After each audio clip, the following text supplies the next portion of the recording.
identitas dan warisan rohani buat kita di zaman sekarang. 1 Tawarik 1-9. Contoh, silsilah di dalam 1 Tawarik ayat 1-9 menghubungkan kembali orang Yahudi ke garis keturunan Yesus mulai dari Adam, Abraham, Daud hingga Yesus. Jadi Bapak Ibu, ada hubungan Adam dengan Abraham, Daud sampai kepada Yesus.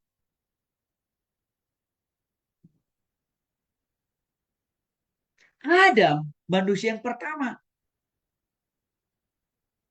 Lalu hubungannya dengan Yesus apa? Yesus itu, ya saya ulang sekali lagi. Adam adalah manusia cikal mula lahirnya manusia ke dunia ini. Adam, cikal mula, ya, manusia lahir ke dunia. Yesus sama, cikal mula, sang juru selamat.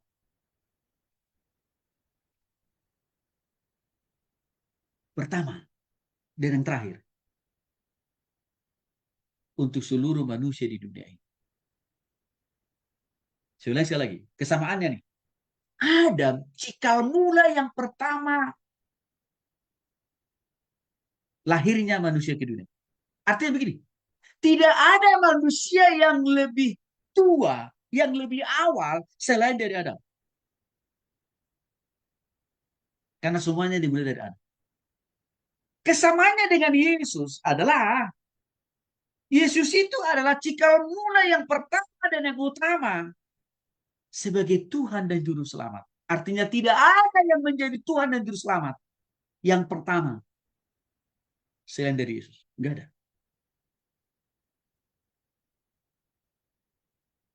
Itu contoh. Memperkuat identitas atau warisan atau silsilah. Mulai dari Adam ke Abraham, Daud hingga Yesus. Itu dicatat dalam 1 Tawarik 17 ayat 11-14. Nanti silahkan Bapak Ibu baca.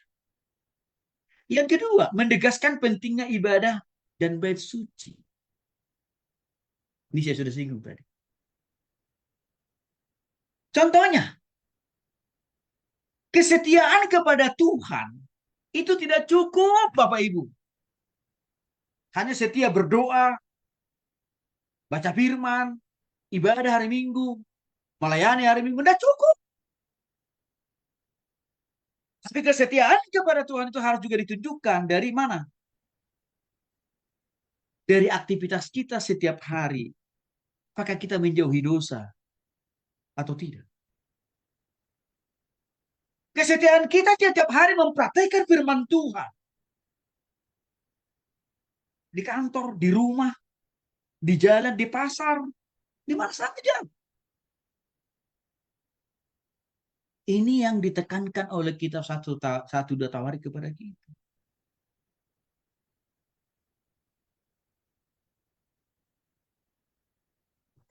Yang kedua, penggunaan bait suci. Dulu konsep orang Israel, bait suci itu hanya sebatas bangunan yang mati. Dan konsep ini masih banyak dia dimiliki oleh orang Kristen di zaman sekarang. Bait suci itu hanya bangunan yang mati. Maka orang Kristen berbondong-bondong untuk bangun gereja setinggi mungkin. Bahkan selebar dan bahkan seluas mungkin. Tahukah Bapak Ibu? Kitab 1-2 Tawarik memperjelas. Bait suci itu tidak hanya sekedar bangunan yang mati. Tapi tubuhmu adalah bait suci. Maka jaga kekudusan di hati, pikiran, dan perasaanmu. Karena tubuhmu itu juga adalah tempat Tuhan berdiam diri. Roma pasal 12 ayat 1-2. Maka coba Bapak Ibu bayangin.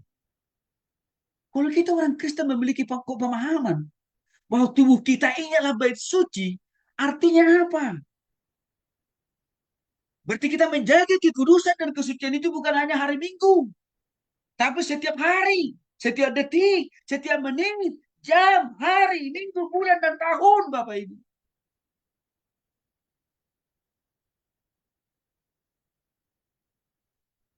beribadah kepada Tuhan.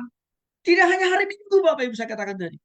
Tapi sepanjang masa selama kita di dunia ini.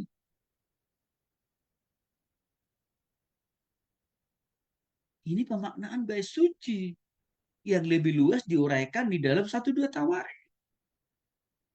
Kenapa kita orang Kristen zaman sekarang masih terjebak pola pikirnya? Bait suci itu hanya sebatas bangunan yang mati. Maka orang Kristen merasa Tuhan hanya baru mendengar doanya kalau datang ke gereja. Tapi kalau dia misalkan berdoa di rumahnya, berdoa di mobilnya, aduh Tuhan gak hadir. Karena sama konsep pemahaman kita seperti orang Israel dulu. Kita membatasi kehadiran Tuhan itu hanya di tengah-tengah bangunan yang mati. Kita lupa bahwa tubuh kita juga bait suci kok. Maka kalau kita memahami berdiri kita bait suci, berarti no terhadap makanan-makanan atau minum-minuman apapun yang haram.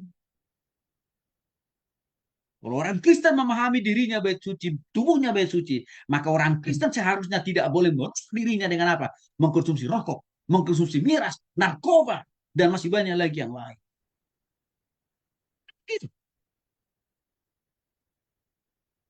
Kenapa masih banyak hamba-hamba Tuhan, pendeta-pendeta yang masih juga mengkonsumsi rokok, minum tua, minuman keras dan sebagainya? Karena dia tidak paham satu kisah penjelasan dari Imam Esra dalam satu dua Tawarik.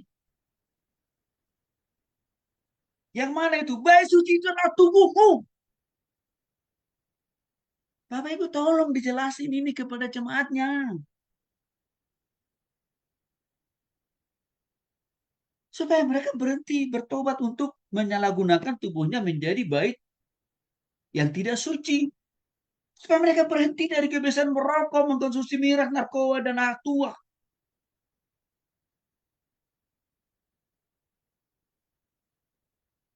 Karena kita satu dua tahun sudah menjelaskan itu ribuan tahun yang lalu.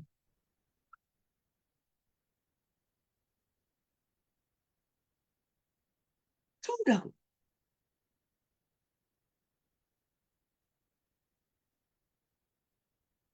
Inilah tujuan kita satu dua tawar buat kita. Di samping itu juga, satu dua tawarib menekankan tentang keimaman sebagai inti hubungan dengan Allah. Keimaman itu hubungan dengan peran hamba Tuhan.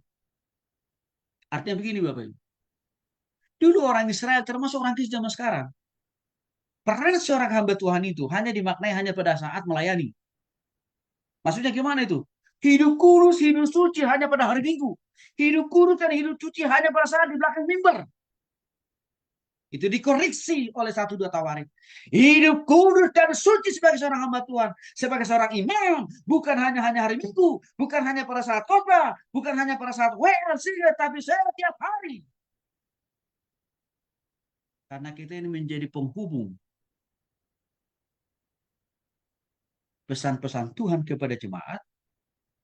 Maka kita hidup kita ini juga harus beres. Bapak Ibu di hadapan Tuhan.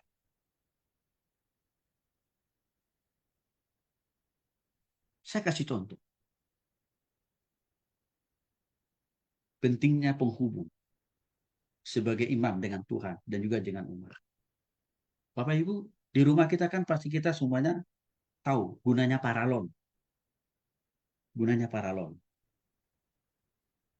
Paralon itu kan menghubungkan, ya, menyambungkan air dari sumbernya ke keran di rumah kita masing-masing kan. Kalau paralon kita itu tersumbat karena kotoran, batu, sampah, dan segala macam. Mereka apa? Paralon itu tidak bisa menghantarkan air dari sumbernya ke keran kita masing-masing. Nggak bisa kan? Demikian juga halnya peran imam hamba Tuhan. Nih teman-teman saya para hamba Tuhan. Kita semua hamba Tuhan nih. Kalau kita ini masih hidup di dalam kekudisan, masih hidup dalam dosa, bagaimana mungkin Tuhan memakai kita?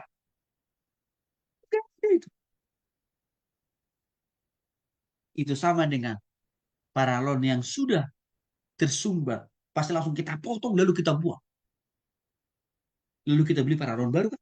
Artinya, kalau hidup kita tidak beres di hadapan Tuhan. Sama. Seperti yang kita lakukan dengan para lawan di rumah kita. Kita potong, kita buang. Hal yang sama bisa Tuhan lakukan. Seperti dikatakan dalam Yohanes. Ranting yang tidak berguna, aku potong, kata Tuhan. Nah ini peran seorang imam hamba Tuhan harus beres. Harus selalu hidup dipimpin oleh Roh Kudus. Setiap saat. Bukan hanya hari Minggu, Bapak. Supaya apa? Supaya kita menjadi perpanjangan Tuhan yang efektif dan juga produktif dalam menyampaikan setiap pesan isi hati Tuhan kepada jemaat.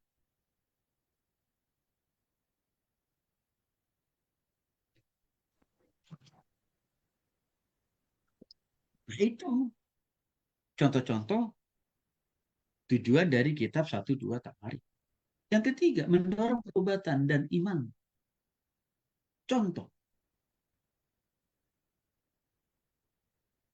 banyak kisah para raja dicatat dalam 1, 2 Tawarik seperti Daud, Hizkia, Manase. Waktu mereka jatuh dalam dosa, tobat benaran. Tuhan pun tidak balas dendam.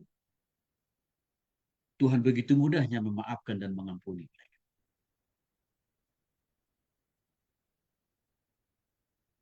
Artinya kasih Tuhan, kasih pengampunan Tuhan tidak ada batasnya. 2 Tawarik 30 dan 33 menjelaskan itu. Bisa kita tarik dari sini. Selama kita hidup di dunia ini, kita masih punya potensi jatuh dalam dosa. Tapi bukan hidup dalam dosa. Beda. Hidup di dalam dosa dan jatuh dalam dosa. Kalau hidup dalam dosa itu berlaku bagi orang yang sungguh-sungguh bertobat, maka setiap detik, menit, jam, hari, minggu, bulan, tahun, dimanapun dia berada, dosa aja terus. Yang ada di hati, pikiran, perasaan, tindakan, dan perbuatan.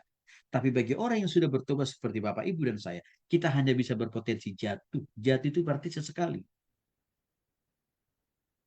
Tapi perlu kita ketahui, waktu kita jatuh dalam dosa, cepat lakui di hadapan Tuhan. Mohon ampun di hadapan Tuhan atas segala dosa dan kesalahan kita dan ambil komitmen untuk lebih hidup dalam kekudusan.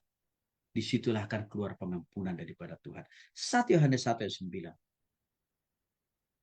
Kalau engkau mengaku dosa, Tuhan pasti setia dan adil mengampuni segala dosa dan kesalahan.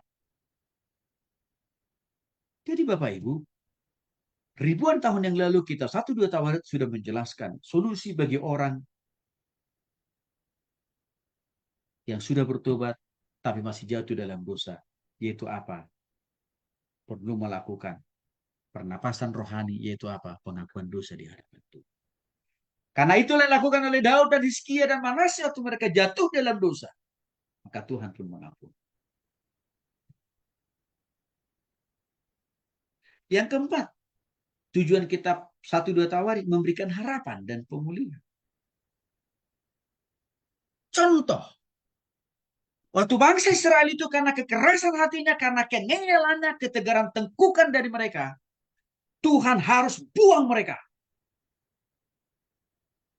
ke Babel. Di sana mereka hidupnya susah.